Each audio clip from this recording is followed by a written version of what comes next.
Joined again by the author of The Next Decade, Stratfor CEO George Friedman. We're trying to gauge some political risk here, and you're going out and saying China, the rising Asian economic power, actually is facing 10 years ahead where they're going to start to see that weaken.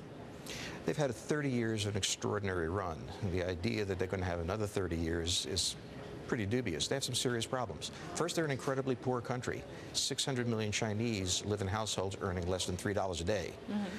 Second, their exports have margins, they say, about 1.7%, which is incredibly low.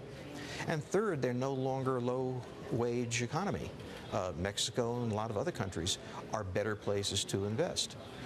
Inflation is driving up the price, and a lot of their lending is to cover non-performing loans. It's a country that has reached the end of a cycle and is now going to have to readjust. In fact, it's very similar to what happened to Japan in 1990, including the Western hype about Japan and China overtaking the United States and being the next superpower. And yet, when you talk to the business community, all the growth they see on the horizon, they look towards that gravity shift more and more eastward, and point to how indebted we as a nation are to China as a buyer of that. Yeah, but China is a hostage to the United States because if the Republic of Walmart, the real power of the world, stops buying. The biggest threat to Chinese economy is American savings rates. If American savings rates maintain the levels they're at, it's going to cut directly into Chinese exports.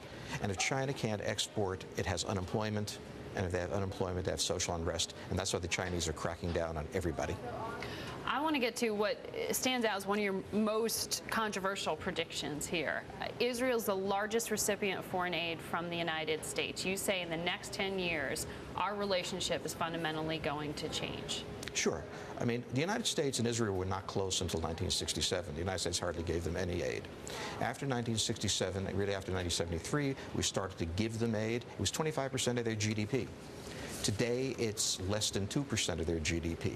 Israel is not a country in danger of annihilation. Israel is not a country that is unable to take care of itself. And Israel has made it very clear it intends to follow its own policy, regardless of what Washington says. So Israel has defined a change in the relationship. All I'm saying is that we should all acknowledge that the relationship we had in 1973 is not the same as today. I'm not saying break with Israel. I'm saying let's redefine the relationship in terms of what each country is today.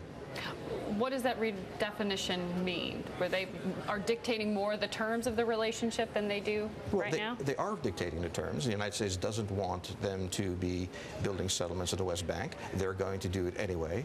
The United States is interested in certain negotiations that they're not carrying out. Israel is a sovereign country. It is carrying out its foreign policy to its interest. That's what it should be.